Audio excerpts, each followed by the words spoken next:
Welcome to another episode of Listen to Us Rant About Movies. I'm Wes Ford. And I'm Zach Harris. We rant about movies and drink while we do it. Tonight's episode is going to be a little different than what we usually do. We're going to discuss what we've been watching since our last episode, followed by a slew of various films we haven't ranted about yet on this show, including Lady Bird, Disaster Artist, and The Shape of Water. Those are going to be our main reviews, but we have a bunch of other ones that we've seen individually that we're going to talk about. Do know that we will be talking spoilers for our featured rant films, so you can skip ahead if you don't want to get spoiled, and you'll find a list of the films and their point in the timeline right in our show notes. This episode is brought to you by Audible. Get a free audiobook download and 30-day free trial at www.audibletrial.com/LTURAM. You can choose from 180,000 titles from your iPhone, Android, Kindle, or MP3 player. If you like what you hear on this episode, remember you can find other episodes of our podcast on Apple Podcasts, Google Play, Stitcher, and YouTube. Now, for our drink pairing, Zach, what have we chosen for tonight? We have the Goose Island Bourbon Original County Brand Stout. This is a special release from Goose Island, right over in good old Chicago. Oh yeah. And it says to enjoy in a snifter glass. I have one. Zach has another glass that he's chosen for this. Yeah, I don't have a snifter. No worries, but we'll pour it in there. And it's interesting to note, though, that this is a special release brew, and it's an extremely strong stout. I've poured it into the glass. It looks kind of like motor oil. It's super thick, and it's 14.7%. So it will be very strong. We may be slurring our words a little bit by the end, a little bit more than usual. And yeah, let's give it a little taste, huh? Let's give it a little taste. Get sip going. Cheers. Cheers.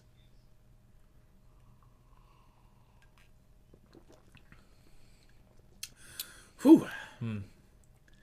It's a strong one. Oh yeah. You can tell it's real thick. Real thick. It's really good, though. I like it's like chocolate undertones. I definitely enjoy it. But, whew. Yeah, it's got like intense aromas. It's got right here on the bottle. It says charred oak, vanilla, caramel, and smoke. I taste more of a chocolate, but maybe that's a vanilla with the smoke I'm tasting. Yeah, definitely got some smoke in there. Or maybe that's the charred oak. Yeah. Charred oak. I love it. Good, though. It's very good. It's thick. Really good stout. Yeah. Like a lot of stouts, you're more of a stout boy than me. We've talked about this on the show, but sometimes, like, some stouts I'm not crazy about because it's almost like drinking like a solid, like, bread. You know? Yeah. You're drinking a meal. Yeah, you just get really full. This is thick, but it's also very strong, so it kind of makes it like an interesting texture almost. But it's more of a sipper because it's so strong tasting and it's like really thick. You're not like slamming it, you know. It's a sipper for sure. You don't want to pound this baby. No. Yeah, good stuff. Really good. I suggest it. All right, so Zach, let's start off with your watch list. What have you been watching since our last episode? All right. I finished Wormwood. Nice. And it is amazing. It's super, super good. I want to check it out. Yeah, it's one of the best things I've seen all year, I would say. Nice. So you liked how it ended and everything? Yeah, it's not, well, I was going to go into it, but it might be a little spoilery, so... Oh. I don't have a ton to say about it, I guess, because I don't want to spoil anything. I feel like I talked about it a good deal in the last one. But it definitely builds, and it definitely feels like a conclusion, which is really nice. And, yeah, it's just really, the style is really cool. The way that they shoot the interviews is great. The reenactments are great.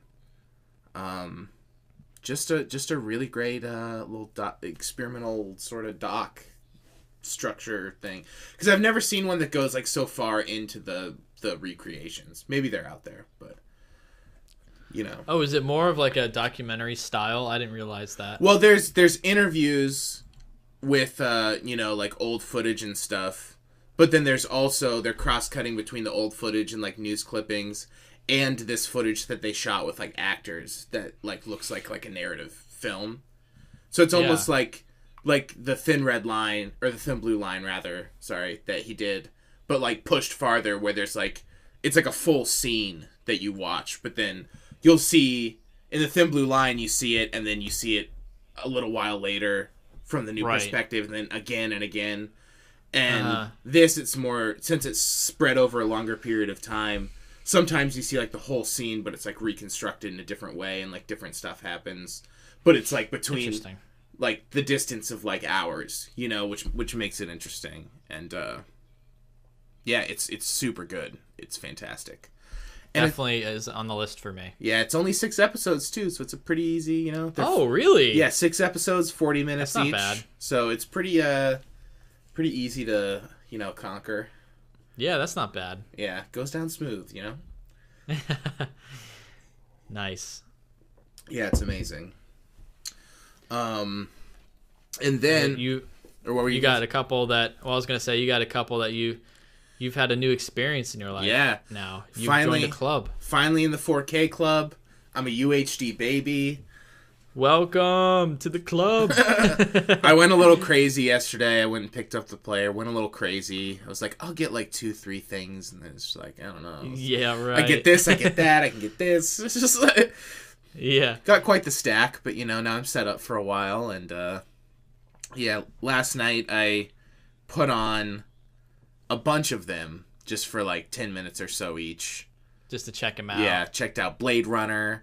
Checked out Dunkirk. I got that one. Checked out Revenant. And boy, they all just look fucking amazing. It's just amazing.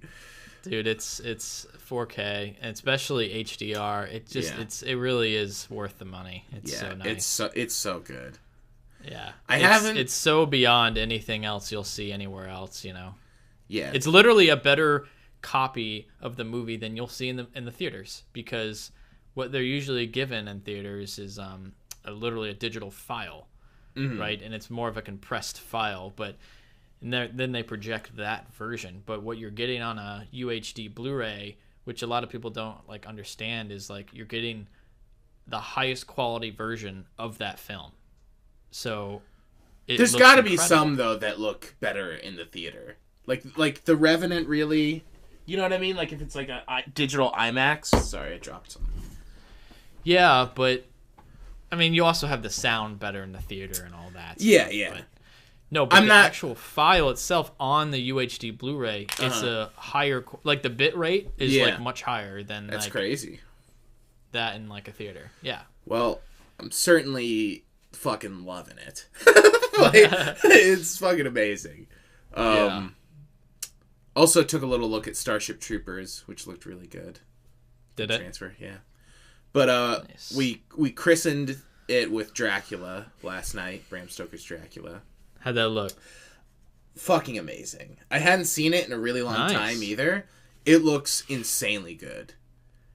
And it's just a fucking killer movie. Are you a fan? Yeah, I honestly can't remember much. I've seen it forever ago, but I remember liking it. It's like, I remember liking it. Yeah. There's definitely stuff that brings it down. Keanu, you know, he's not good. He's terrible in the movie. It's bad. But much like the other movie I'll talk about, it was kind of like a funny double bill. It's like there's so much other stuff going on that it's like I'm okay with it. Whatever. I can look past Keanu's bad performance and just like really enjoy the rest of it because there's so much to like, you know. Yeah. And I forget, like, how many effects and just, like, weird techniques there are in it. It's literally, like, every minute or two, something fucking crazy is happening. It's, like, a weird overlay of the book with, like, the castle in the back. There's one where it's the book Yep. and a train going, and then the shadow of the train's like on the book, or like Dracula looks and like sees like at their veins in their body like light red, or Oh yeah, there's just all this fucking crazy shit, like stylistic stuff that's happening constantly.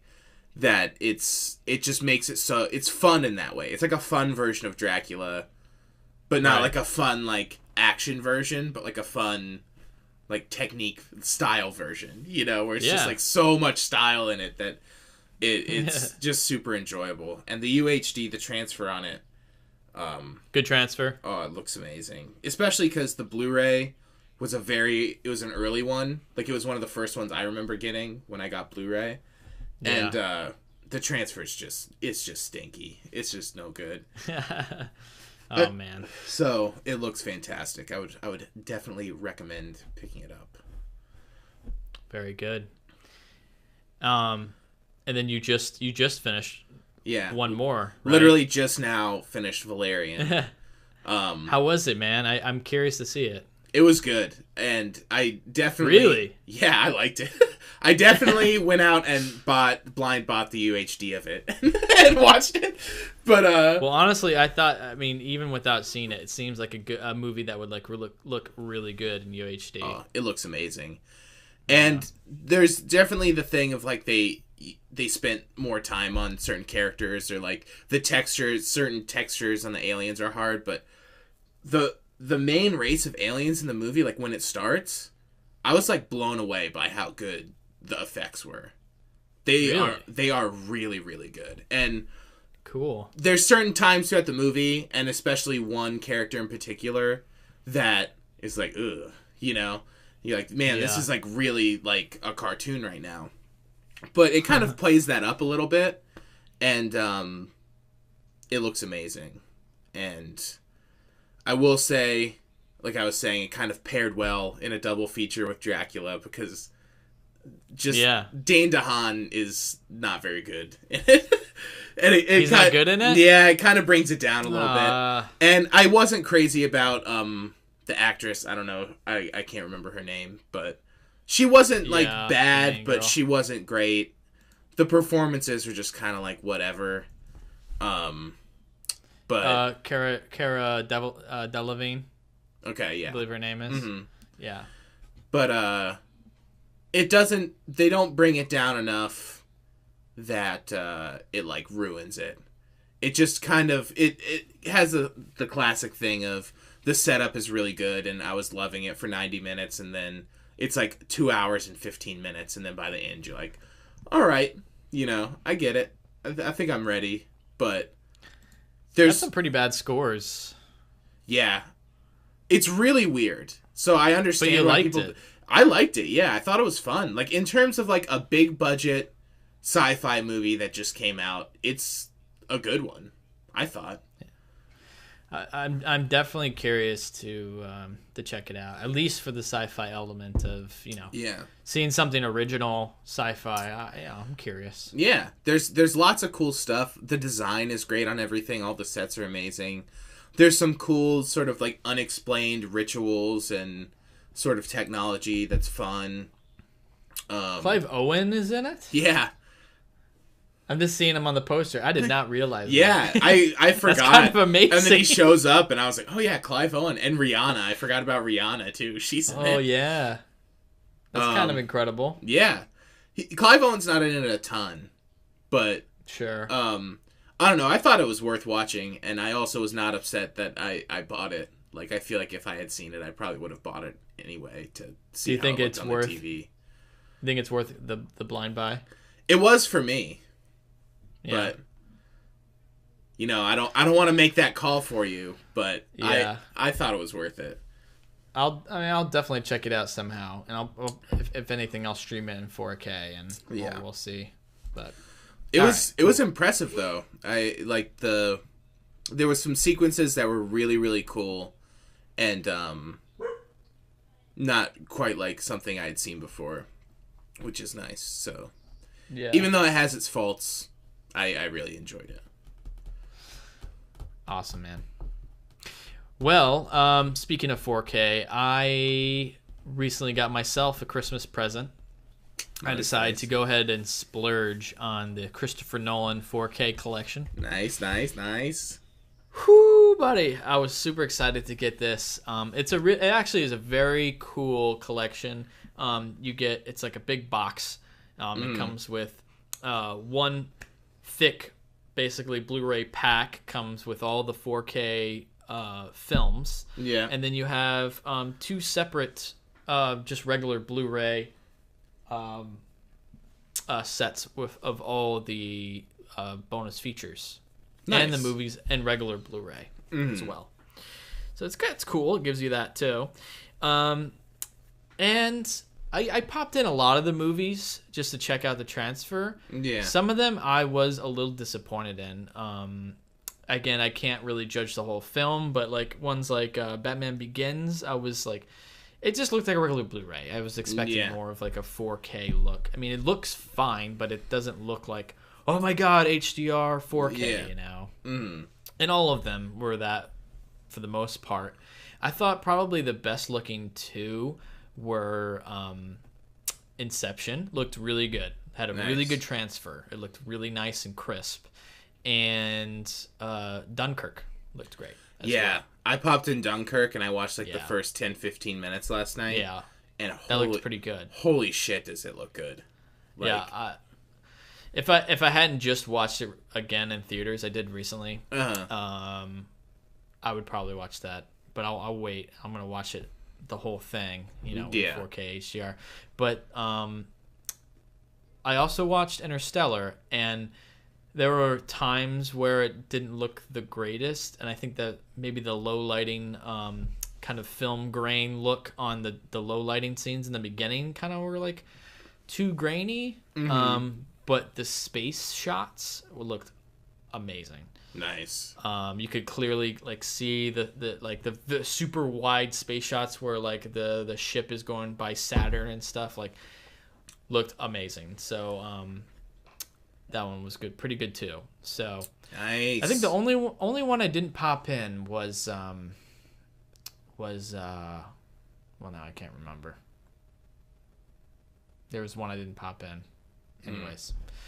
Oh, I also watched Prestige. And that looked okay too. I mean, it looked like a good Blu-ray, but it didn't look like 4K to me. But well, it's probably still an improvement over the other Blu-ray though. Yeah, because that was a really early one. So yeah, it was. It totally was a super early Blu-ray release. So yeah, I'm sure it's an improvement. Still looks good, but I've kind of gotten spoiled at this point. Yeah, like I'm totally. spoiled now. Like I've gotten used to it, so I can tell the difference. But yeah. Anyway, it's totally worth having those movies, even though I have all of them except for Dunkirk. I don't usually. I decided like I'm not gonna try and double buy 4Ks. But I did with these because I just couldn't resist. Yeah. I'm already out on that. I broke it immediately. So I did consciously try when I was buying my first batch to buy things that I did not have and not do all double dips. But it's like I'm sure I'm going to be double dipping a little bit. I'm going to try to resist it. But. Well, I've also noticed like it's really hard to find an older film that's been transferred to 4K. Yeah.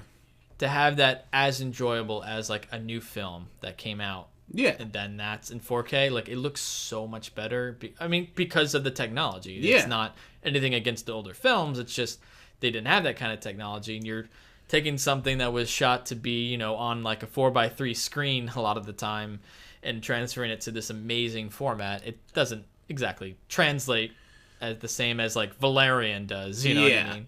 Oh, totally. So, I feel like the main advantage for stuff like that is like Dracula. Where it's like the old one doesn't look great. They did a 4K remaster, and it's like, well, I could just get the Blu-ray of it, but you might as well get the 4K remaster on 4K. Well, sure. If you don't have the movie, and if you're going to buy a movie, you might as well. I mean, yeah. But like there's certain things like the Dark Crystal, I feel like it's apparently been like an overhaul remaster. Like they were like really remastering it.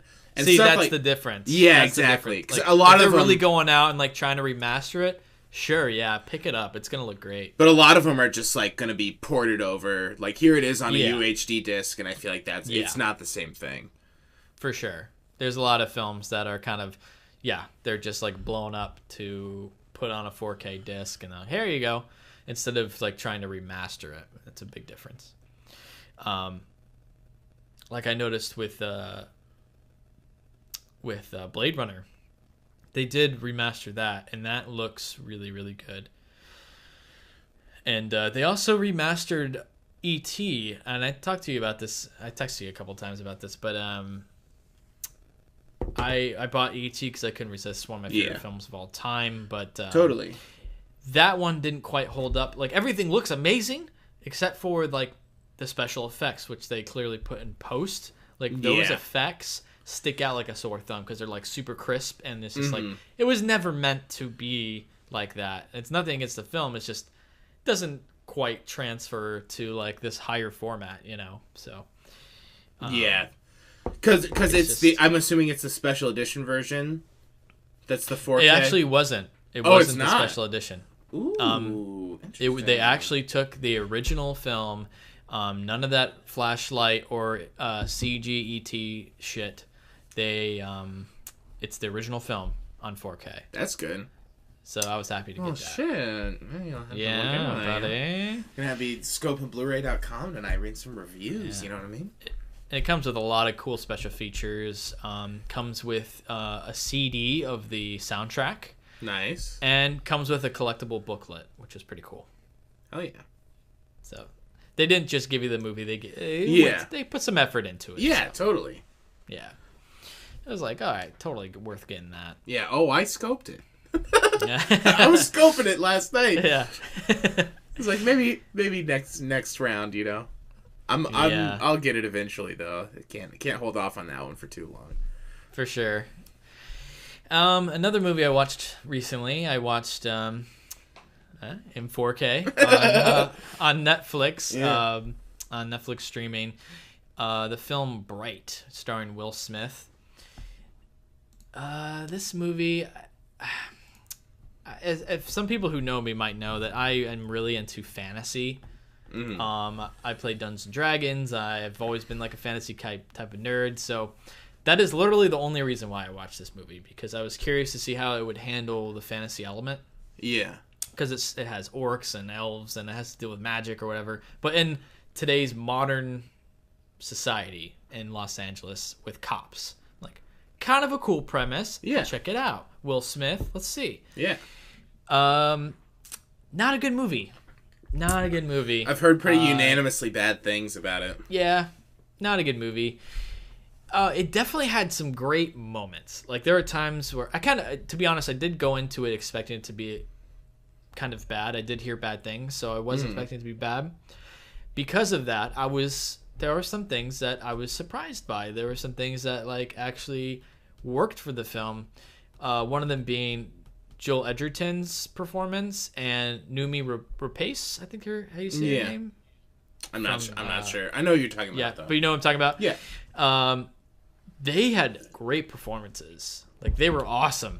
Nice. Joel Edgerton is such a good actor. Like, he's such a good actor in everything. And he was really good as this orc character.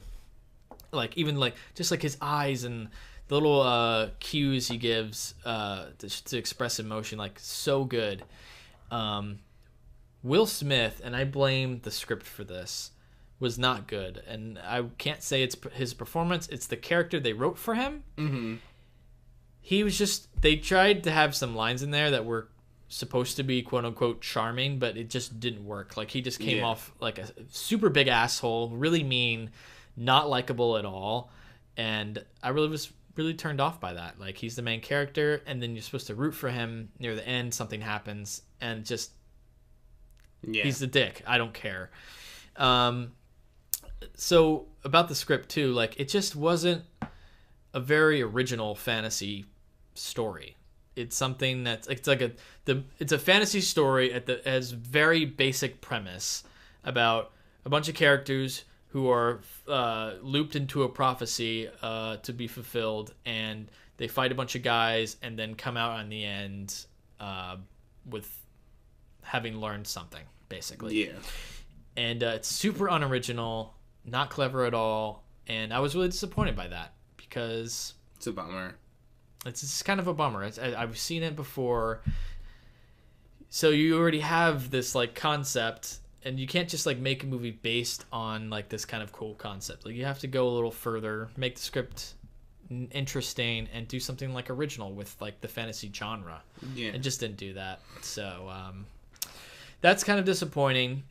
But overall, I would say that it did have other moments like having pretty good action. The makeup was phenomenal. Like all the makeup on the orcs and everything looked amazing. And yeah, like really fun action scenes as well. And it looked pretty good. Like it was like not bad cinematography. So nice. It's the script and probably the director David Ayer who directed Suicide Squad. Mm-hmm. Both terrible movies. So he doesn't. I hadn't seen Suicide Squad, but I saw Sabotage, and it was that bad too? Pretty fucking brutal. Like, yeah. And it was the script, like just them. I don't know. They're just all hanging out. What the fuck are you doing, you son of a bitch? Just like this movie's yeah. This movie's the exact same way. It's just like, well, fuck, kill you. You know, just like yeah, really boneheaded. Yeah, for sure. So that's what you'll get from this movie. That's Bright. It's on Netflix. Yeah, that's gonna wrap it up for my watch list. Gotcha. We're gonna get into 2 separate films that we each saw separately, and they're great films that we just wanted to talk about and get out there on the podcast. So Zach, why don't you start with yours? Well, I saw Paul Thomas Anderson's Phantom Thread, which did not disappoint. Just a tasty morsel right there. Man, real good, really really good. I can't wait to see it. It's so good. It's just like undeniable.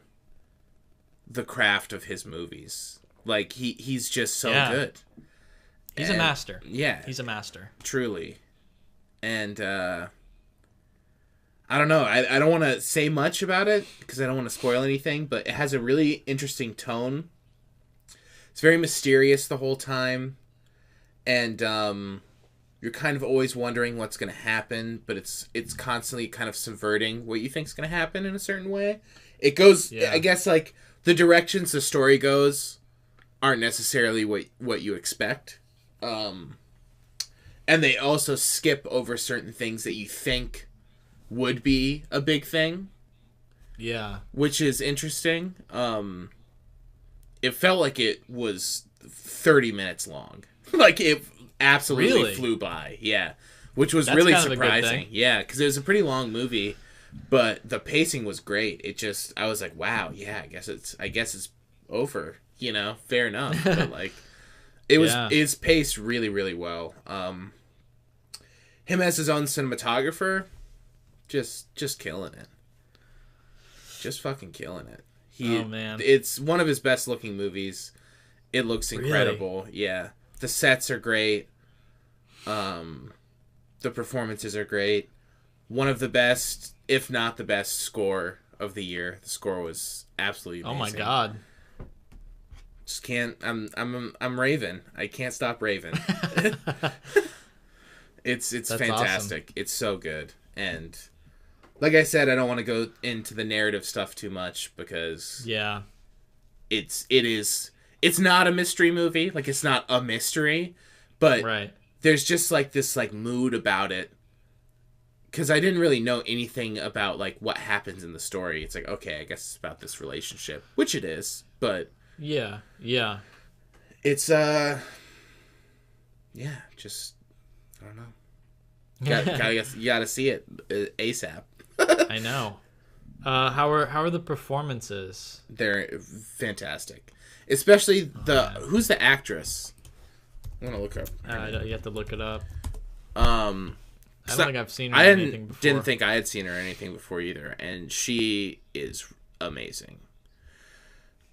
I mean, obviously, D-Day is fantastic as well. Vicky Creeps? Oh, she was in Hana. Interesting. It's not anything huge. Huh? Not anything, like, really big. No. Not anything huge. But she held her own. Yeah. Next to she's from Luxor. Oh boy. Oh yeah, she's amazing. She's absolutely fantastic in it. And D-Day is to match, you know. This shit. Now I'm just looking at fucking stills and oh my god, it's so good. And the character of his sister as well, the actress who played her, she was really great too. Leslie Manville. Yeah, Leslie Manville. She was amazing. She looked slightly familiar, but I don't really think I had seen her in anything before. Like, I know she was, like, around, but I was, like, aware of her, but I don't think I had seen anything that she was in. Yeah. But, yeah, she was super great. Just all around, just Paul Thomas Anderson just killing it again. He's just the champ. The reigning champ. Oh, man. I can't wait to see it, dude. Yeah, it's so good. I will say that to the listeners, once it gets wide release, that's what we're kind of waiting on for our top 10 episode. Another reason why we wanted to get another episode out to you guys before then, which is this one. I want to watch Phantom Thread, and then we'll do our top 10. Not saying, of course, it'll make it, but we'll see. I want to hold out and give it the chance. I definitely think you should hold out and give it the chance. All right, yeah. I've been waiting for it for ever since it was announced, probably like over a year ago. So and it's Paul Thomas Anderson. Can't resist. Yeah. So yeah, just wanted to throw that out there. We won't be doing. We probably won't do a feature review of it, but it will be talked about, I'm sure. Either way, whether or not I loved it on the top 10 episode. So yeah, great. So I watched the film that Zach wasn't able to catch, and that movie was 3 Billboards Outside Ebbing, Missouri. This was directed by Martin McDonagh, and I loved this movie. I absolutely loved it. More high praise for another film. Yeah. I have nothing really that bad to say about this movie. It's so good. It knows exactly what it is, and it accomplishes everything that it wants to do, and then just it completely surprises you every step of the way at the same time. And I was shocked in the theater by what this movie does. Like, I was sitting there shocked by the places that it goes and the places where it finds itself and ends up, because it's so against like what you expect, but in like the best possible way. And it's almost like a meta commentary on itself. Like, it knows what it is, and it almost kind of, without fully breaking the fourth wall, looking at you, it knows what movie it is, and it knows that it's being watched by an audience, and it just fools with you. It plays with your emotions. It throws tones around like it's just like nothing. Like, it has this weird tone management where it's almost it's really shocking the way like it'll go from like extreme violence to something like extremely hilarious all in one scene. Like, it's just crazy how it does that. But for me, it completely worked, and I walked out of the movie like that was a great experience. Like, that was just like a really fun, great experience. It's about this mother whose daughter was murdered, and she's just completely filled with rage. Like, this movie is kind of about rage. It's about a lot of things, but it's about how like rage can overtake you and just completely consume you. Excuse me. And she does everything in her power to get people to like, mostly tries to get to the sheriff to look into this investigation of her daughter. And that's how she puts up the 3 billboards. But it follows like follows the sheriff, and it follows kind of his second command, played by Sam Rockwell, who his character kind of changes throughout the film. Like, he has his own arc and develops. You think he's just like a kind of a character for like comedy, Yeah. But he becomes so much more. And it's just really interesting to see, like, these three main characters, Frances McDormand, Sam Rockwell, and Woody Harrelson, all have an arc. Yeah. And it's just a really insane character study, and I think everyone should watch it. It will turn a lot of people off. It will make a lot of people, like, kind of either angry or just, like, think it's weird. Mm-hmm. Because you don't know how to feel about a lot of the things in the movie. It's very much an unorthodox film. But I was just watching it. I was, like, talking to myself in my head thinking, this is an amazing film. And, yeah, I loved it. I loved it. I gotta check it out. I love In Bruges. Loved In Bruges. Yeah, In Bruges is great. It's amazing. Did not care for Seven Psychopaths. I never saw it. But was rooting for him. And I'm glad that he has one. He came back strong, you know. I think Frances McDormand is incredible in this movie, and probably one of my favorite performances of the entire year. Damn, nice. She's amazing in this movie because she can juggle all these tones that the director is flipping with the script and, like, the way the scenes are, but she can completely flow with that. She stays her character. She's one character, yet she's able to fill in comedy. She's filling extreme drama. It's amazing. She's an amazing actress. Yeah, she's incredible. Totally worth watching for that. I think she deserves all the awards for this movie. Hell yeah. Yeah, 3 Billboards. Check it out.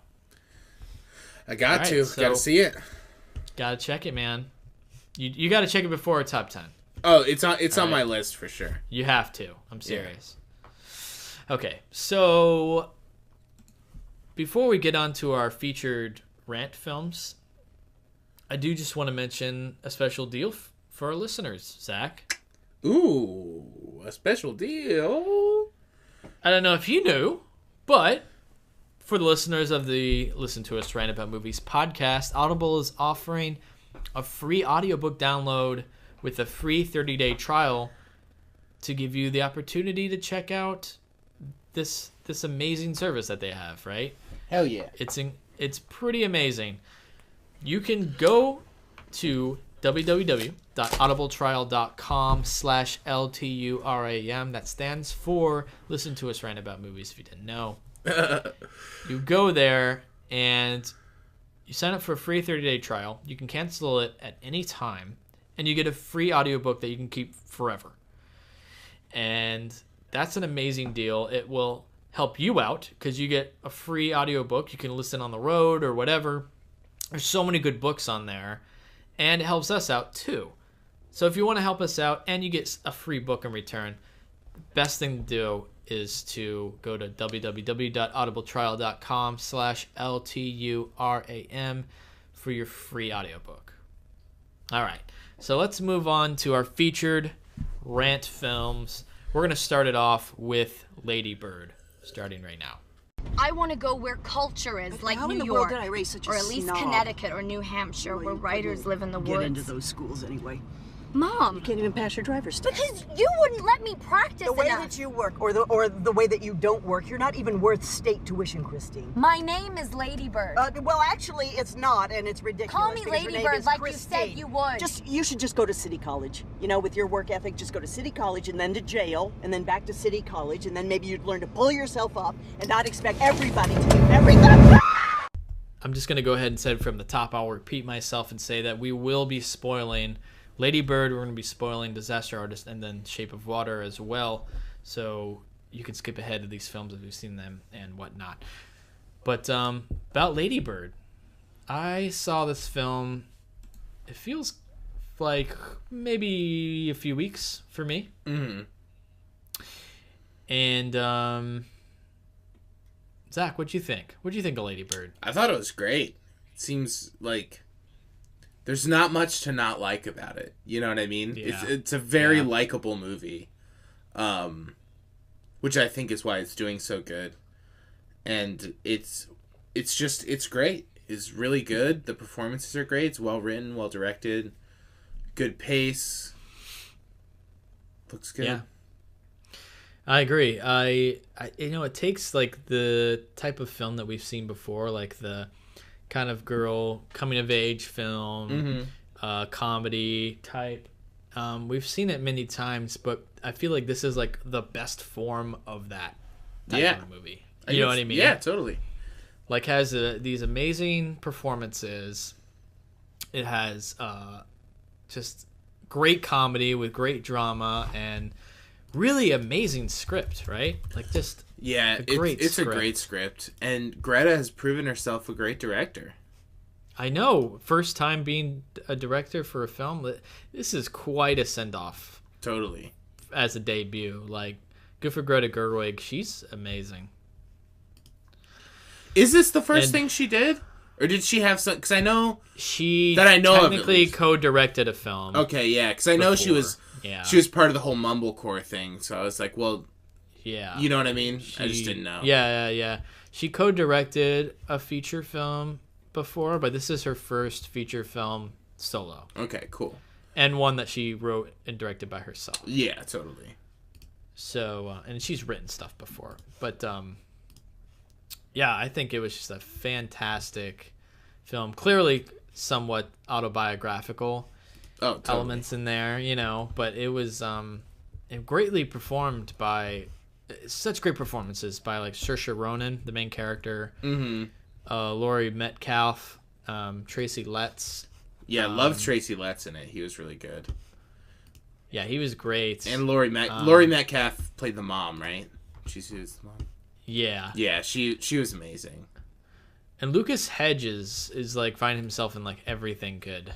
Yeah, he's the boyfriend. Yeah, he was the boyfriend. One of the boyfriends, yeah. By the way, mentioned earlier, he was really good in 3 Billboards.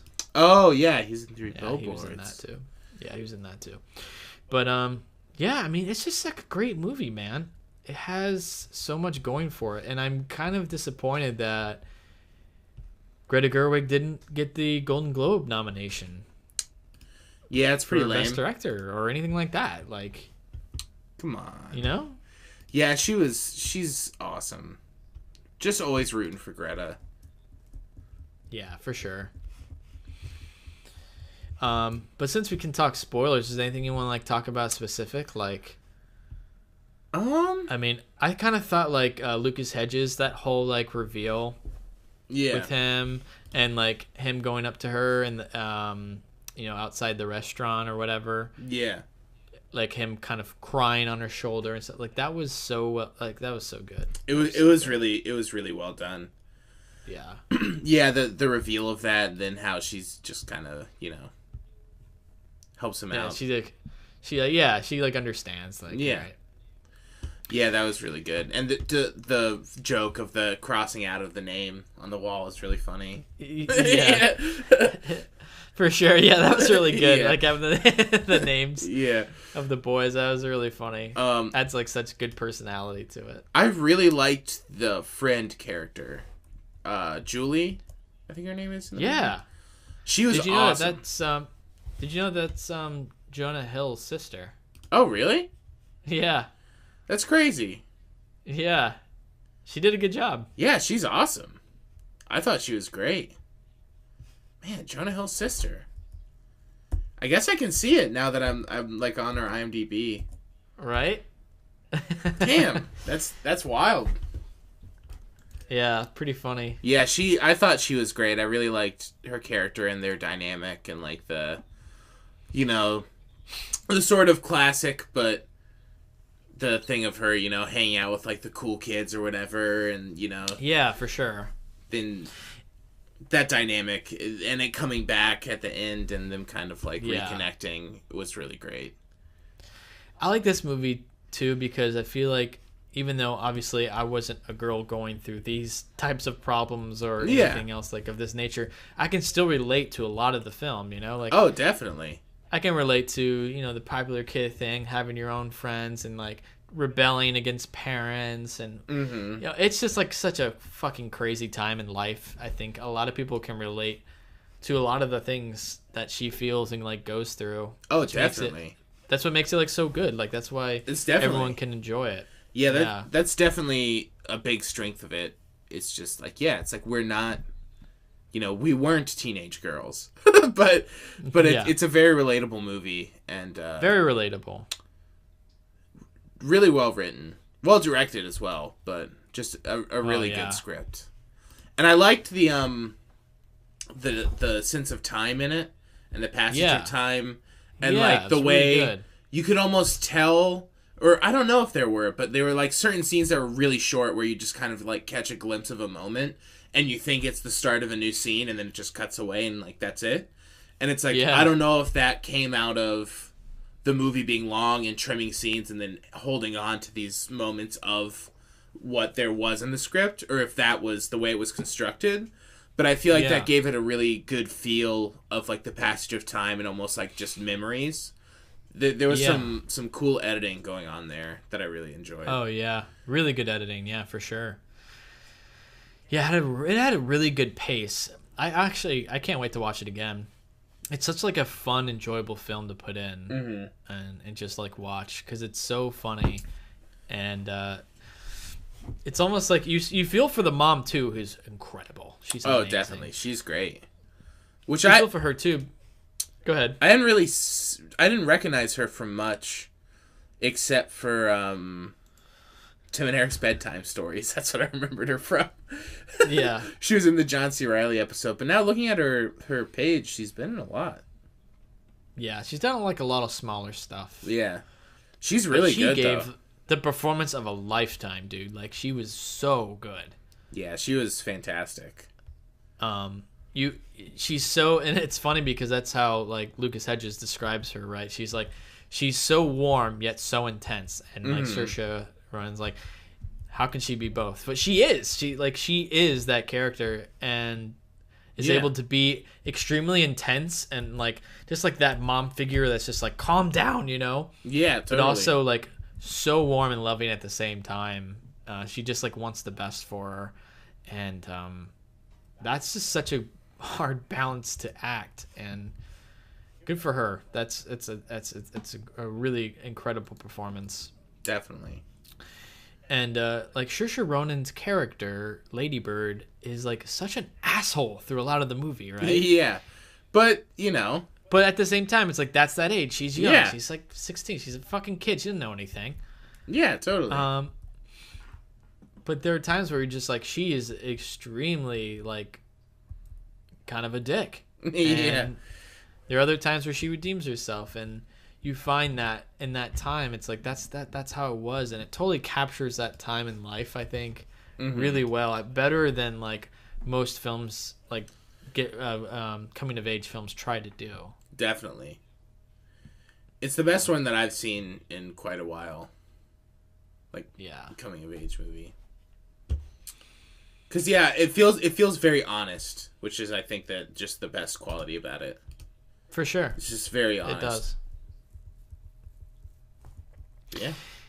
And I about the ending, I really appreciated how it didn't just. It totally could have been cliche, She goes to college. She goes to the East, New York. That's where she wanted to go, and it ends in, happily ever after. Yeah. But I love how it like took it even further past that. Like she realizes who she was, where she comes from. She realizes like things are shitty everywhere, not just in my hometown. Yeah. Totally. But at least in my hometown, I had people that I like really cared about, and like there's like a magic to that too. Yeah. And I just really liked that detail of having her experience New York and college there, and just like also realizing how dream like it wasn't, like it was actually shitty there too. Like it's a struggle in college too. So, yeah. No, that's great because it does go on a little longer than I expected it to. Yeah. You expect it to just kind of be like, all right, and then she goes to college, and Yeah, exactly. But it was nice that they included that as well. I agree. Yeah, I really like the movie. I think for our feature films that we're going to talk about, let's give a rating for each one. Oh yeah, for sure. What would you give Lady Bird? 4.5. Fair enough. What about you? I'd give it a. I think I'd give it 5 stars. Nice. Yeah. Yeah. And I give that mainly 5 stars, not just for. It's not like my favorite movie of all time. No, but it's a 5. Yeah, it can be a 5-star movie. But I think it's a 5-star film. It's such a good movie, and what it like a coming of age film of like what that composes of. It's the best version of that. Yeah. To me. Definitely. Like it's the best version of what it is. Mm-hmm. And so for me, like that deserves its 5 stars because it's just the best version of that. And it's just so well done. And it's so, really great. It's so like I feel like it's very rewatchable too. I can't wait to watch it again, and I feel like it's a pretty good family movie too. It's Definitely. Heartwarming, it's sad, it's funny. Very funny. Very funny. Even like that first scene where she just like jumps out of the car. Yeah, totally. It's great.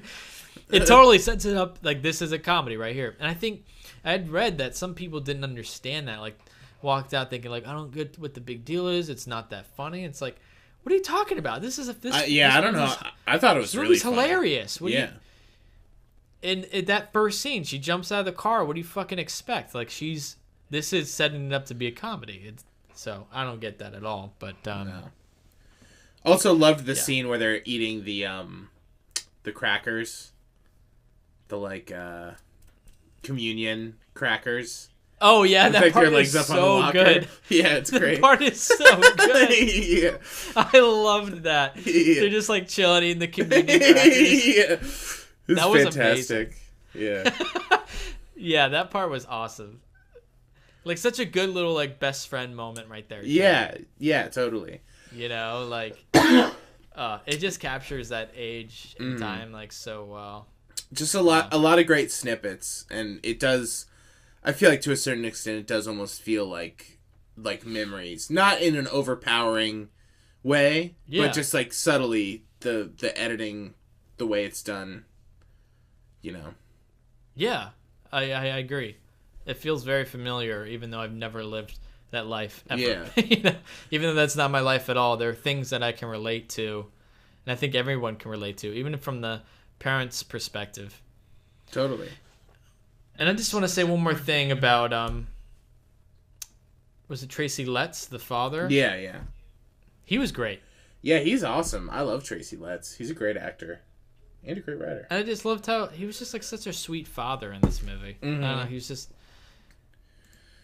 It's just like a good balance between him and Laurie Metcalf doing her thing. Like it's a very good movie. So I recommend everyone watch it. Lady Bird. Totally. It's pretty objectively good. Like I don't understand how someone could just like not like it and think it's bad. It's like I don't know. Yeah, I don't understand that. I think anyone can enjoy the movie. Yeah, for sure. All right, that's going to end it for Lady Bird. Let's move in to our discussion on The Disaster Artist. Tommy, hey. Hey. What's this? This is Amber, who I was telling you about. Oh, girlfriend. I don't know. Okay. Well, I don't have time for this. I'm very busy right now. I have to change really quickly and go. Okay, is everything all right? Yeah, everything great on my end. You heard of Konstantin Stanislavski? Of course, yeah. He's like the greatest acting teacher of all time. Yeah. And now he taught me acting teacher. He seemed something special in me, maybe, I'll become a big star. So I have first class this evening. Well, pretty sure Stanislavski's dead. No, he's not dead. I just speak to him for your information. What do you think I speak to, girls? No. Okay, I'll let you know how it is, baby face. Maybe you can join me someday. Maybe I will. I'm not so busy. Zach, when'd you see this movie? How long ago did you see this movie? I saw this movie a while ago. Let me see in my Letterboxd. I saw it right when it started playing in Chicago. December 3rd, so almost a month ago. I'm gonna check mine now. You said that. Let's see here. I saw Disaster Artist on the 11th. I saw it on my birthday. Nice. I had a day off, so I watched it that day. I watched 3 Billboards that same day. I had a double feature. It was amazing. Hell yeah. Yeah, so I saw Disaster Artist then. So it was, less than a month ago. I'm just gonna say I went into this movie kind of expecting it to be mean-spirited. Mm-hmm. And I gotta say, I don't think it was as mean-spirited as I expected. In fact, the first scene that you see is them like saying, "Listen, we respect this movie. We have a bunch of celebrities here saying that we really respect this movie." And they like went out of their way to do that to make sure that you didn't think that this movie was mean-spirited anyway. Mm-hmm. How'd you feel about that? Honestly, I felt like it was kind of mean-spirited. Personally. I disagree. See, I disagree. I don't know. Like, to me, the whole thing in the beginning with the celebrities almost played against that. It's like, I don't believe that those celebrities actually respect Tommy Wiseau. I think they think it's funny. And that's not, like, necessarily a bad thing. I think that The Room is really funny. You know, it's like, I've watched it numerous times. And, of course. But, I it's don't know. hilariously bad. It's like, I didn't really care for The Disaster Artist that much. I didn't think it was, like, a bad movie. But it just wasn't what I wanted out of it, I suppose. It felt like, for me, the setup was the best part. And then once they started shooting the movie, it kind of just became, like, stories from the set and just, like, weird things happening. And it felt more of a document than, like, a study about it. And for me, it's like, I like, they hired that guy to film for it, right? It's like Yeah. So it's like, at that point, I would rather just watch that. Like, the footage of the set. You know what I mean? Yeah. I did think certain things were really funny. But, yeah, I don't know. I do think also, for me, the things in the beginning kind of put, like, a bad taste in my mouth going in. I can see your point of view. I don't know. I'm just gonna say I did like the movie. I didn't dislike it. I didn't love it, but I did overall like it, and I think it's I thought it was funny, and I did like how it went behind the scenes, and I agree. I think I liked the build up to the film more than the actual filming. Like, the build up was, like, very interesting. I also think James Franco did a pretty decent job of playing him. I thought he did too. I thought he was pretty spot on. Yeah. It at times it was maybe a little over the top, but it wasn't like exploitive to me. Like, I felt like it was that's who he is, dude. He's a weird guy. He's a weird guy. 100%. And in the film, to the film's credit as well, this movie is based off the book that Greg Sestero wrote. Yeah. Okay. No, I'm aware. Greg and Tommy are friends. So it's not like they went out this movie and just, like, decided to make fun of these guys, which on the outside perspective, I can see how it's like, oh yeah, a bunch of A-list celebrities come together to make fun of this, like, Z film, you know? This, like, cult film that's, like, one of the best, or considered one of the worst films ever made, and they do it, like, 50 times better. It's not exactly that, but also it's that, but also it, like, tries its best to, like, be somewhat respectful and just, like, part documentary and part, like, comedy about, like, what this is about. And it wasn't even, like, a straight comedy. It's kind of a it's a drama as well, you know. So yeah, I don't know where I was going with that. It's all right. But, I guess for me, I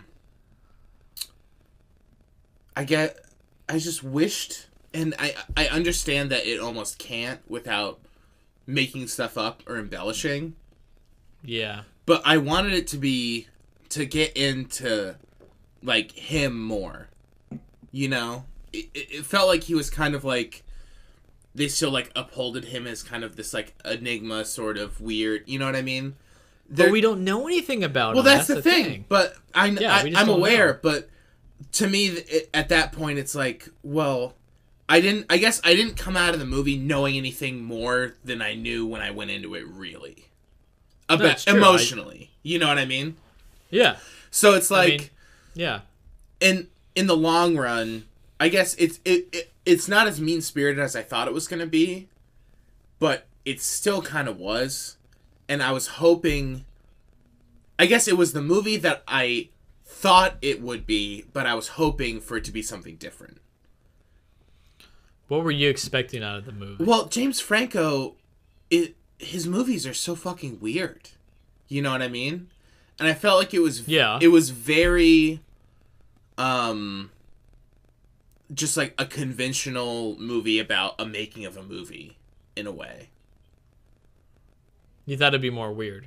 Well, and I'm not necessarily like weird of like, I don't know, Tommy Wiseau doing some weird shit, but it felt very conventional in its filmmaking techniques. And I was hoping that James Franco would try to do something different with it.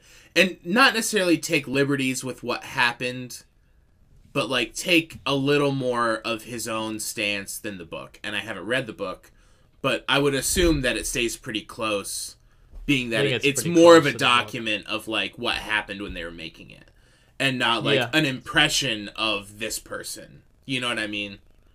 Which I think, that's the intention, because they don't want to. I think that's because they don't want to be disrespectful in that sense. Like, they want to follow what the book source material says is the truth, even though Tommy doesn't agree that, like, he says that the book isn't the truth. Of course he does. Of course he says that. But, well, he also said he made it as a comedy.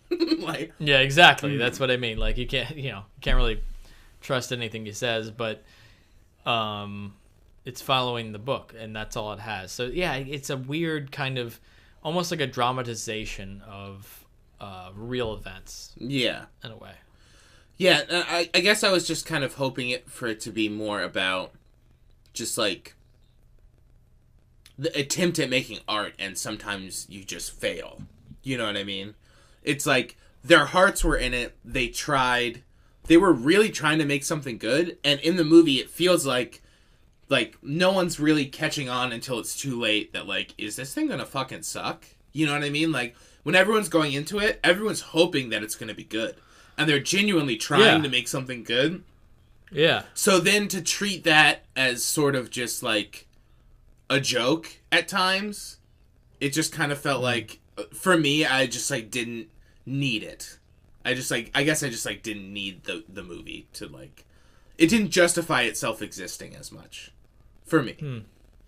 I kind of felt like when they were trying to film the movie, they were trying. They felt like it gave you the sense, like, if you had never seen The Room, you would think, oh, they're making a movie. They're making a movie. Yeah. But you know, because I've seen The Room, and most people who've seen disaster artists have seen The Room. Yeah. You see the scenes being made, and you know that the scene is not good. Yeah, it's gonna be bad. Yeah. So it's like, oh, but they're into it. They're trying to shoot it. They're doing their thing. They're happy, but you know how that scene's gonna turn out. Mm-hmm. So I feel like it captured that sense of like what it's like to make a film, and like what it's like to be in the creative process. Like what you're doing, you think you think it's gonna be great, and sometimes it doesn't work out. Sometimes it just doesn't turn out the way that you expected it to be. You know? Yeah.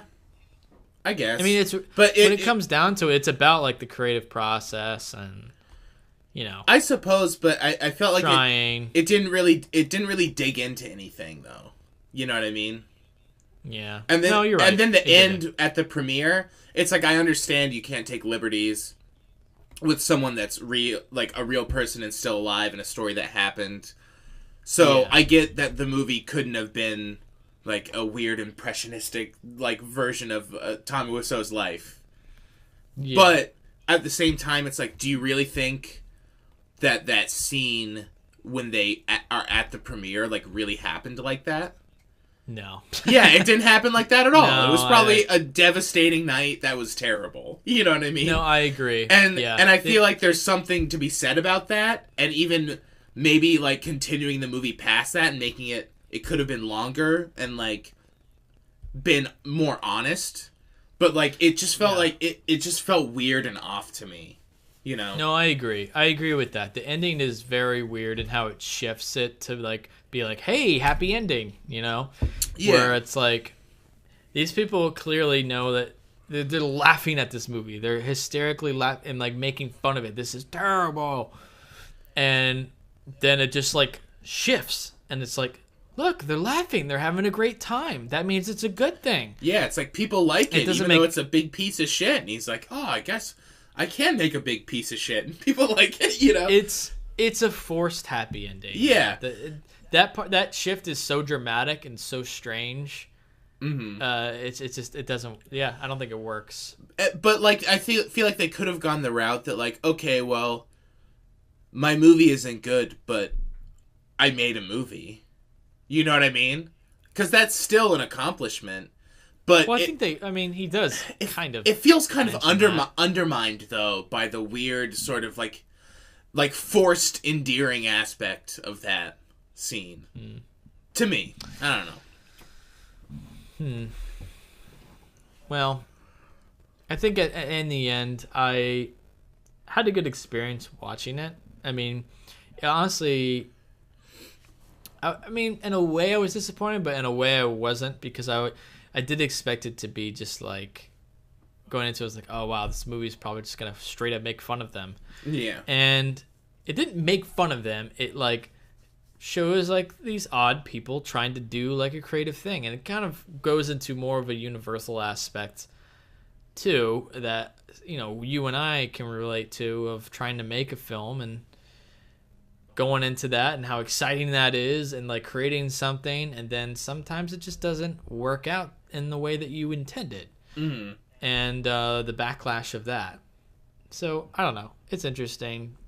It's an interesting movie, but I didn't love it, but I liked it. I'll probably like get it on Blu-ray. Nice. Yeah, I definitely think if it succeeded at being a very watchable comedy that's funny, it's definitely funny. But it's funny. I think I was just hoping for it to be more than that.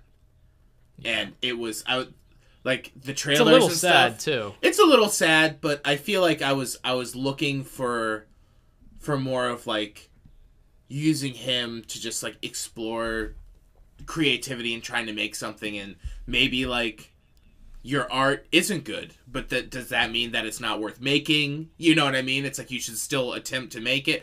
I feel like there's just a lot of concepts that they could have like explored that they didn't. That's definitely a concept they bring up, but maybe they didn't explore it enough. Yeah, and I guess it was, like I said earlier, it was the movie I expected it to be, but not the movie I was hoping for. And I guess I can't judge it too harshly for that, but it just kind of like played as a comedy about it to me. Yeah. Yeah. It's on the fringe of trying to get into those concepts, you know. It never fully develops those ideas and like really delves deep into them. Yeah. So I did enjoy the camaraderie between James Franco and Dave Franco. I thought that was kind of cool to see them in a movie together. Yeah, it's fun. It was fun. Yeah. Totally. And some of the actors in there, some of the kind of celebrity cameos. Zac Efron was funny. I didn't even realize that was him until I know. Until he came back later. I was like, oh shit, that's fucking Zac Efron. Outrageous. Yeah, that's funny. He had that small part. There's a lot of like really funny cameos. There's something about the idea that still makes me uncomfortable about the movie, I will say. I think like the idea behind it kind of just the idea that, well, for one, Tommy Wiseau was still alive, you know? Yeah. And it's about a film like we all know is terrible, but people do get enjoyment out of that. And yeah, there is something to be said about that, right? And that's, I think the idea that they're trying to say is like, yeah, the room is, there's enjoyment. People watch it together. They have a good time watching it. It's not a good movie, but that's why they enjoy it. And I get that, but I don't know. But it's just kind of an uncomfortable territory to be in. It's like, I get that idea, but I don't get that idea necessarily because of the movie. I just, like, have that going in for me. Like, I don't think it, like, necessarily... It just doesn't dig into anything enough. It just felt kind of like surface comedy. In a way, it's trying to play it safe, too. Yeah, totally. For that reason, yeah. And, it's uncomfortable because it's like, in order to do the movie that I hoped for, you would have to kind of take liberties with it. And be like, and do things that are more for the concept and to support themes than, like, things that people will go, this literally happened. Right. So, I totally understand it, but then there's also things where it's like, this definitely didn't literally happen. So, you're doing it for this, but not that. And it's a weird, sticky scenario. Yeah. One thing I did think that it did well was expressing that frustration of Tommy Wiseau as like a person. Mm-hmm. I did think like that was well done, of like having it, like even Greg Sestero, played by Dave Franco, the character of Greg Sestero, like got super like frustrated by him, and like how he like did so much for him, but he still like couldn't resist, and like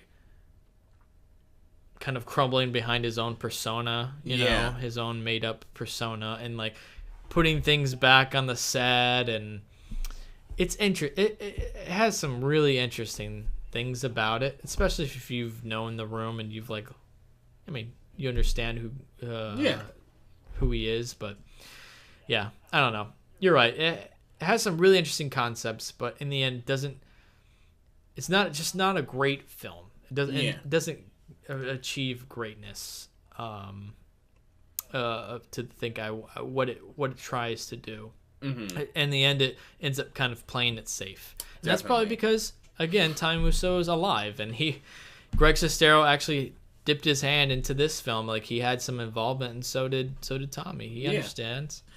And so it's just kind of a weird thing. I also think, for me, the casting, while I thought everyone was funny, like, I didn't think anyone was bad. Like, I didn't think, like, Seth Rogen or, like, Paul Scheer were, like, bad in the movie. But I do think that casting them in the movie makes it seem like more of a gag. It's like half gag, half like, oh, we don't want to... Maybe this is kind of being dick right now, you know? Yeah, like, exactly. It gives the vibe. It's like, well, why are you casting like all these comedy actors to be like frustrated at this guy? It just it pushes it more towards the realm of stuff that it's just an uncomfortable territory. Yeah, it's an uncomfortable territory to play in, because there are things that just like, maybe you shouldn't do that, you know. Yeah.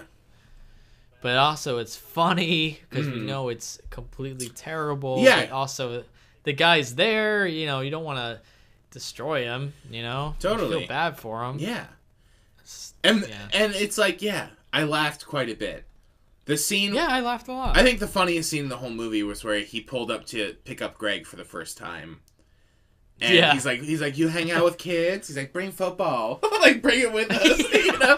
It's like, it's hysterical. It's really funny. Yeah. But I love the scene too when the movie premieres and they're in the limo with all like all the merch. Yeah. Yeah. So funny. Like, and James Franco did a good job. His performance was good. Acting. It was pretty good.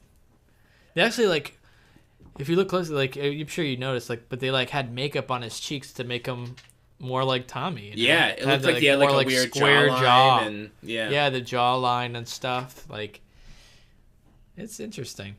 So I don't know. I totally would watch it again. Like I said, I'll probably buy the Blu-ray, but yeah, it is kind of like an uncomfortable territory film. Mm-hmm. What would you rate it? I think I'd give it a 2.5. 2.5. I feel like it was a 3 when I left the movie, but it didn't age well for me in the past month. I guess also maybe just because I've seen so many other things. But Yeah. What about you? I might have to degrade mine a little bit, but I'd probably give it a 3. Nice. Yeah. And when I first walked out of the theater, I gave it a 3.5 on Letterboxd. Probably because I was high on it, and I did have I had a good time watching it. I had a good experience watching it. But it's just, I think maybe more of the idea behind things and kind of sitting with it. Yeah. It just makes me a little uncomfortable. And again, I don't think I was expecting it to be more mean-spirited, and I was happy to see that it wasn't as mean-spirited as I expected. There is a little mean-spiritedness to it, but I don't think that it is completely trying to tear these guys apart. Like, it does have a little bit of air of respect. It tries to recreate the film. It does try to make it seem like a good thing, that even though you could make a shitty film, it could still bring some kind of enjoyment out of people, even if it's like about a bad movie. So there's something to that. I give it credit for that. So yeah, I give it 3 stars. Nice. Yeah. Nice. Nice. So that's gonna end our review of The Disaster Artist. Let's go into our final review, The Shape of Water. Chape of Water.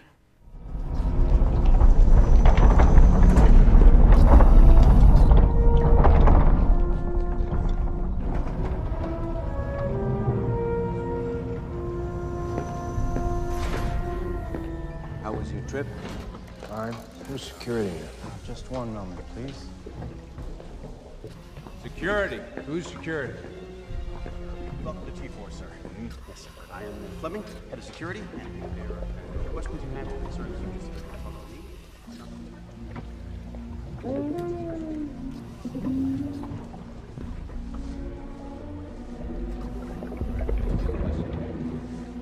Sam, I'll be in charge.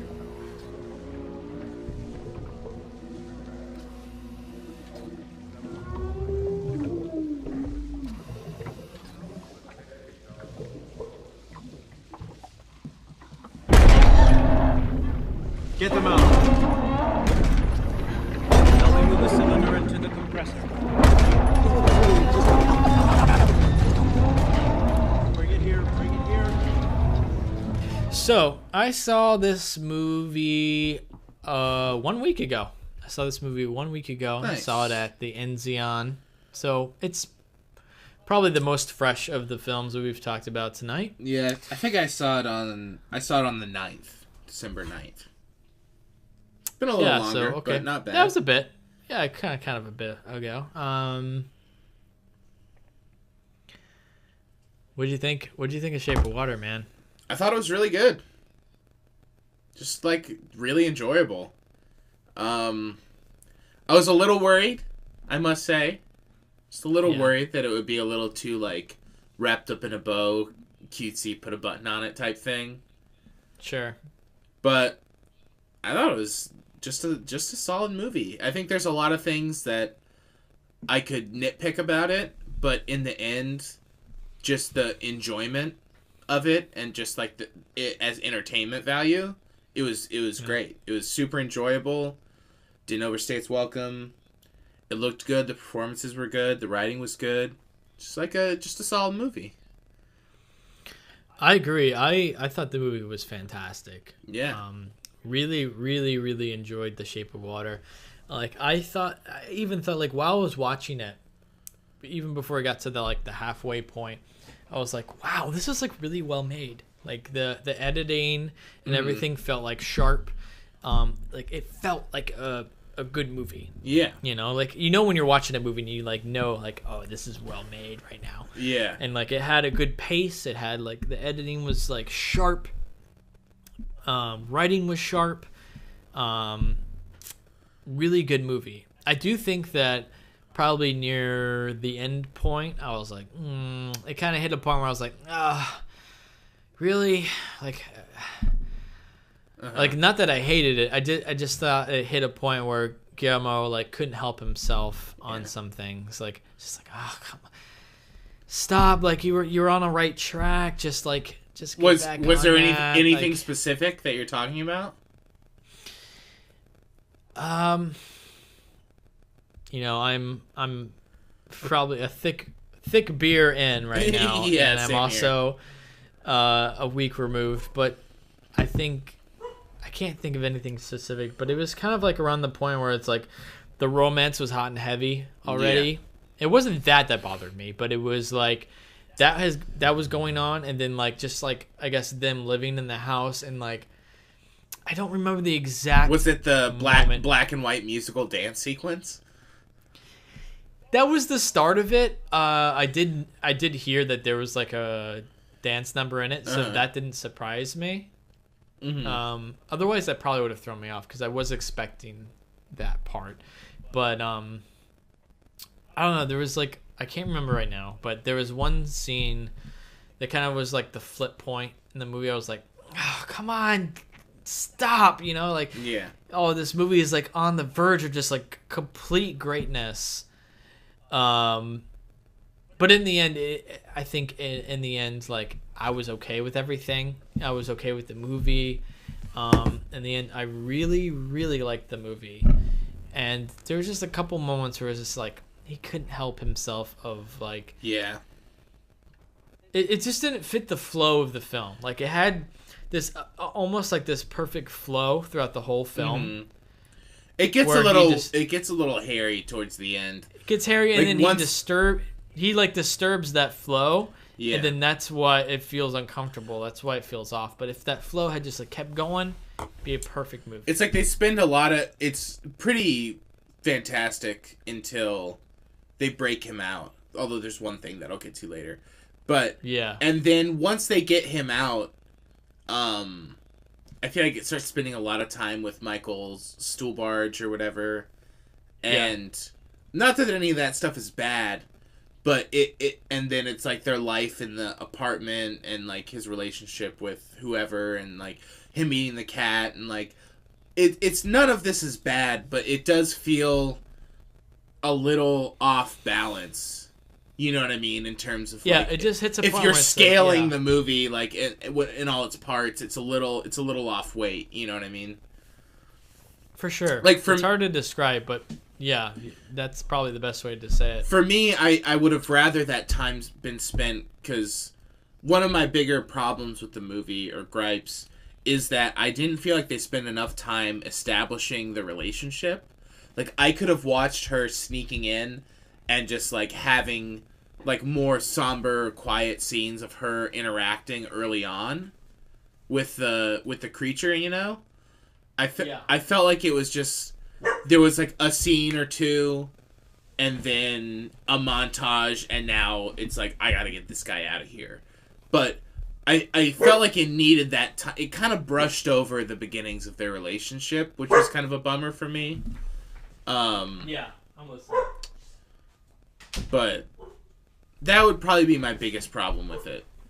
I felt like they didn't take enough time kind of like cementing their connection before it was established. Yeah, I agree. It kind of hops right into hot and heavy. Yeah, on the relationship. It's like whoa, and they go to places where this is not for kids, guys. Like this is a monster movie made for kids, but I like the respect that it went, and like clearly it's like a love letter to, Swamp Thing or like Creature from the Black Lagoon. Totally Creature from the Black Lagoon. Hellboy. A lot of that in it. Yeah, exactly.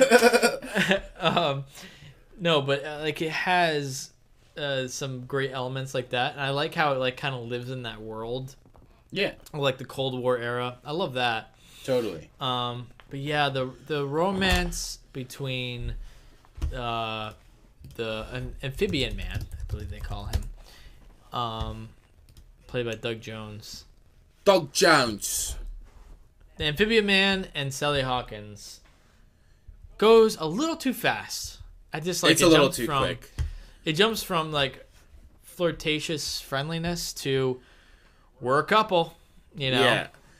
And even before then, just like, what is this creature to, I must break this creature out of this place immediately. You know what I mean? Right. Like, what's going on in here? Oh, here's an egg. Okay, now we're best friends. You know what I mean? Right. It's a little quick. I think my favorite aspect of the movie is that it takes like a film, kind of a genre of a film that we've seen many times, like 50s, 60s films, monster films, where Michael Shannon would clearly be the hero in those films, right? Yeah. But we're seeing the perspective of the people who clean up the mess and the people who are like on the outskirts of all like the quote unquote action, and seeing that perspective was really interesting, and I loved that. I loved that it took a film type that we've seen before and like had it shown from a different perspective, from the people who clean up the area after the science experiments, all that stuff. That was my favorite part of the movie, like having that perspective and then having that develop. Even past that point with Sally Hawkins was really, really, really good. She was awesome. She was super good in the movie. All the performances were really great. Loved her. Loved Octavia Spencer. Loved Richard Jenkins. Richard Jenkins was amazing. His character was just great. It was a really interesting character. His character was incredible. Yeah. It's one of the best things he's ever done. Loved him going to see the pie guy and just like wanting to turn himself off from everything. And he was just a really interesting character. Really good character. Loved Michael Shannon. Always great. He was amazing. Very Michael Shannon role, but like undeniably good. For sure. Loved the whole thing with his dead fingers. The scene, oh my god! The scene where he's in the car and it's raining and he just like tries to like break them off and it's just like weird pus and stuff. Just killer. It keeps getting like worse. His fingers like keep getting worse throughout the film, which is like really cool. But like they keep getting worse and worse and worse until the point where it's like it's the climax where he's reached his point and his fingers are like completely disgusting. It's like black, and he just like it has some gross makeup effects, but I love them. It's so good. How gross it gets. I love it. Yeah. Yeah, the scene where he like tries but can't, and just like weird pus, and it's like, oh fuck, like. Yeah, it's just like these brutal. fingers are just, and then people continuously are like, "What's that smell?" You know, like they know his fingers. Yeah, because it's just like rotting skin and flesh. Yeah. Oh, it's fun. It has some amazing moments to this film. Totally. Shit. It's super good. I just thought of something. What was I gonna say? Oh, so where do you stand on the black and white dance number? You know, it honestly feels a little out of place, but I didn't mind it. Honestly. I was just like, okay, I'm on board for this. You know, I'm on board for this. For me, it's not. Or what were you saying? I was fine with it. No, I'm sorry, that was it. In the end, like I was fine with it. It's not like knocking off points for me, but it took me. I didn't care for it a lot, especially. I feel like they have that scene earlier on where she's on the bus, and there's the water droplets, and it like zooms into her, and then like follows the water droplets, and then the water droplets are dancing on the window and stuff. Yeah. And that kind of felt already to me like this movie's version of that scene, if that makes sense. And I really liked that scene, and I was like, oh, this is like really nice. It's like that was a good scene. It's evoking that same feeling, but doing it in their own way, in a small way, and then to like turn around and have the full on like scene of them dancing in the ballroom. It just felt a little off from the rest of the movie. I feel like it would have been more effective if she just attempted to sing the song, and with her, because her voice is real low, and like that was effective, but it kind of played against it for me. And I was no, that's totally fair. I was also totally fair. really scared that he was gonna make her talk at the end. I was like, oh my god, please do not let that happen. Yeah, because it will ruin this movie. Like, it will ruin it. I actually didn't think that, but I don't blame you. Like, I just was like assuming she would be mute the whole time. That would have been terrible. Yeah, like, that would have been terrible. The second that he started to heal people, I was like, oh my fucking god, if he makes her talk, this is devastating. Like, because I'm really enjoying this. I didn't even think about Don't ruin this, Guillermo. Like, yeah. But I don't know. It didn't happen, I think so it's all good. It was a hit that he like seriously needed though. Yeah. Like, I think Guillermo needed 100%. Again. He'd been kind of down. Mainly, I guess mainly just fucking Crimson Peak, right? Yeah, but even like I enjoy Pacific Rim. Like, I do like Pacific Rim. It's a fun movie, but it's not a great movie. But it's just not like a. Come on, he can do better. Totally. You know, like, he can do better than that. I don't know. It's fun. It's a fun like pop blockbuster. Yeah, like. And that's it. It's like that. Yeah, that's where it ends. Yeah, exactly. So yeah, it's like it's a fun movie, but for him, he's clearly capable of so much more. That yeah, he's capable of so much more than that. Yeah. So he needed like a good film under his belt, and I think he got it with Shape of Water. Totally, yeah. It feels very classic, one of his movies, which is nice. It does. It's like it feels classic. It feels classic, yeah. It feels completely new too. Oh, totally. It just is. It's very much him returning to like what his thing. What he does best. It's like directors, they have their own thing, and then they get big enough, they branch out, they try other stuff. They do a movie like, oh, I'm doing this movie or I'm doing that movie, but it's like this is your bag, really. Yeah, this is what he does. Creatures, monsters, like small scale, intimate, few creatures. Yes. Sort of surreal fantasy aspect. Doug Jones is fucking amazing, and he's great. As an amphibian man, and the creature design so cool. So good. And I love that it's like 98% practical. You know what I mean? Mm-hmm. It is a real thing. He's wearing a suit. It's so good. Yeah, it's pretty sweet. And you can tell it's a high budget movie, but it's not it's not over the top. It's not flashy. It's not flashy. Yeah, you can tell from the lighting and the costumes and the sets that it's very high budget, but it's not distracting at all. It's not like what I thought his last movie was. What was it? Crimson Peak. Crimson Peak was very much like it that. It was over the top costumes, over the top sets. Like, you know what I mean? It's a little masturbatory. It's just like, all right, we get it. It looks fucking cool. This is a concept art movie. You have unlimited money. Yeah. I understand. Yeah. No. It was great. And Sally Hawkins, she bears it all, man. I honestly didn't expect her to bear it all. Pretty early on too, just like scene of furious masturbation, like right in the beginning. Like, yeah, seriously. This is not your kid's monster movie. This is very much an adult monster film.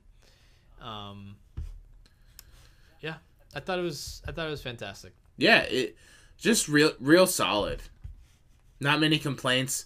I think my two complaints were not. There's some weird pacing things. Weird pacing. Would like to see that time allocated to the beginning, or also could have watched it for longer. But I don't know. Could regret that. But And wasn't it was 2 hours long. Yeah, wasn't crazy about the musical sequence. Wasn't crazy about it. You know what? That I don't blame you for that. It was a little out of place because it's just like, okay, yeah. And I do think just like the relationship could have grown in a more organic way. It just sort of like. She was just like turned on by this creature, and then suddenly they're fucking. You know, like, it was just, It was just like such a flip. Yeah, totally. It's like, oh my god, we're going for this thing all the way, literally, yeah, right away. It's just like it was too much, but it's a complaint. But I would give this film 4.5 stars. That's what I give it as well. Nice. Yeah, it's just in the end, like this movie is super well done. Performances are fucking incredible. And the masterful crafting of the entire movie really is it's amazing. It has a couple downfalls. It kind of self-indulges itself near the end. It's just like, just stop.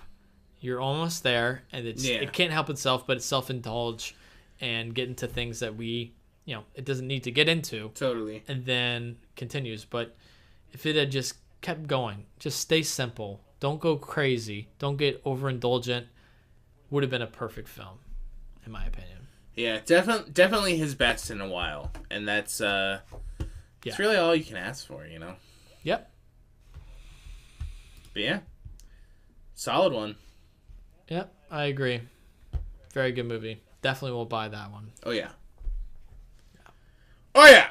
Go Guillermo. Speaking of which, where's the Hellboy 2 The Golden Army UHD? That's what I want to know.